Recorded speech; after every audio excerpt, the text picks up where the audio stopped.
How to find tenants for your commercial real estate. We're going to go through some key things that are going to help you maximize your cash flow when doing commercial real estate.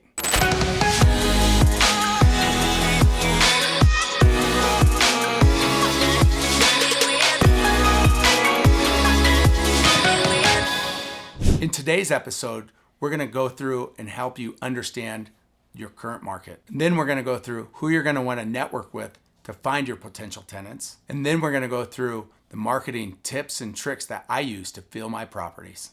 Oftentimes, I found that it takes a little bit longer to fill up a commercial space than it does residential. Why? Businesses just don't move very often. So what do you have to do to set yourself apart from everybody else? You have to make sure that your property is attractive and has lots of curb appeal. This is something I make sure all properties have. When I am working on a property that I am invested in and I own, I often ask myself, if something happens, would I rent this property?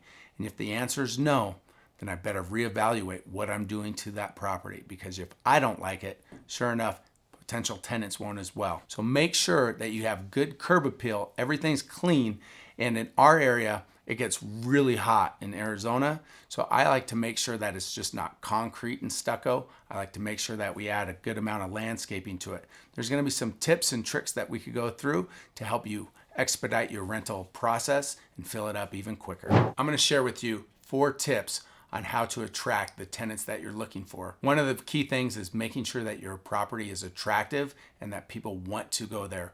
More importantly, when they're looking at it, guess what they're thinking? Will my customers want to come here? In doing so, make sure that the property is well maintained.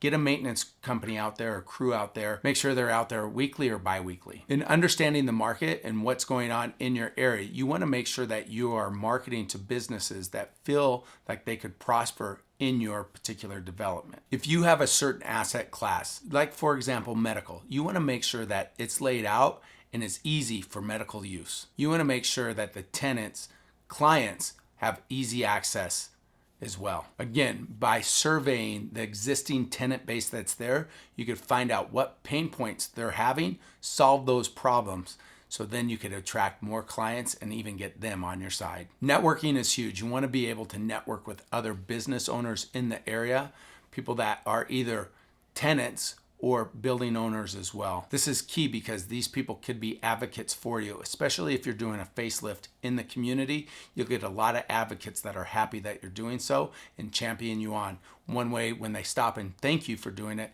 is a way that you could have them pay it forward is any recommendations of businesses that would be good tenants for you. I often leverage, this is a must for my business, I'll get professional brokers in that area to take on that responsibility of leasing the building up. I don't give it solely to them. I do reserve the right to lease it myself, and we'll get into that in just a second. But for the most part, what happens is these are business professionals that do this on a daily basis, typically have tenants in the wings waiting to find a spot. Who do they call? Who do most big tenants call?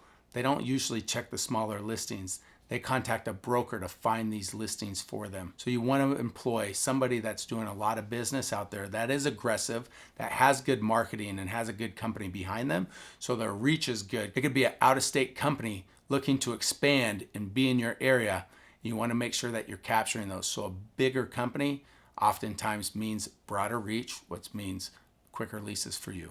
The other thing I like about bringing in a broker, it shows good faith. They actually may find a lot of good tenants for you, but guess what else they'll probably find for you? Other properties, other opportunities for you to own. So you have to give and take, especially if they found the property for you. So you'll want to give them the opportunity to lease it. And in doing so, you create that relationship. In commercial real estate, more so than in residential, it is key that you find somebody that you could build a relationship with and continue to grow your portfolio. That person's going to learn to know exactly what you're looking for and bring you those opportunities often before anybody else or before they even hit the market. But what a broker also is going to bring is not just their network, but they're going to bring professional marketing companies as well, or a marketer to go and market your property, come up with professional flyers or brochures. They're also going to be able to get your property on the commercial MLS, which is CoStar, and there's LoopNet as well. Those are the two most common. So That's if you're hiring a broker. Again, I hire a broker, but if you remember, I reserve the rights to go ahead and market the property as well. What I do, and I have found success in this, I do a couple things. I'm going to share these with you. One, I get professional renderings of the property completed prior to its completion, meaning I get the renderings done, I send it out, I'll give it to my realtor so he could go market it, but I use those renderings as well, and I go market that property. So we're gonna be talking a lot about commercial real estate, and if this is something that you want to learn more about and broaden your horizon and income potential, click on the button below and subscribe. So remember, I said that I reserve the right to market the property myself.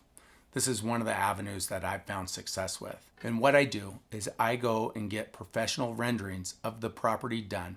I then put those out to market. That could be on LoopNet, which I usually reserve and let the professional realtor use that. I'll do postings on Craigslist to attract other types of people that aren't necessarily familiar with, have a broker, or know of these listing sites. The other thing that I like to do in the marketing is reach out to businesses in the area. For example, I could reach out to doctors, doctor offices, and things like that when I just finish up a medical center, and I offer them very discounted rent for up to 6 months for them to come and sign a 5-year lease. Doctors don't move very often, so we found great success in offering a substantial discount. The way I justify it is I'm gonna spend days on market trying to find those tenants anyways. If I reach out to them and get them to come look at it, oftentimes the buildings that they've been in 10, 15, 20 years, they're pretty tired, they need a facelift. I already gave them a facelift, and they're saving money for up to 6 months on a new lease. I often do signage on the exterior of the building as we're getting complete, coming soon. I give people discounts to go ahead and sign an early lease, and I do discounts also on the longer term leases. If someone wants a discount, I really want to make sure that they're getting a 5-year lease. One of the key things that we look at doing, we want to solidify an anchor tenant. The anchor tenant, especially if it's a national tenant, is going to draw in all the other tenants. What someone doesn't want to do is be the first person on the block. So give the anchor tenant a deal to come in and sign a long-term lease. Oftentimes these relationships are built and with the commercial real estate agent. When you're picking that commercial real estate agent, make sure that they have these relationships and make sure that they have the reach, or the company that they work with has that reach. So if you're looking to get started in commercial real estate, or maybe you're already in it and you want a low point of entry with a big return, I recommend getting into executive suites. This is how I got started, and it's what we still do today. That model is tried and true.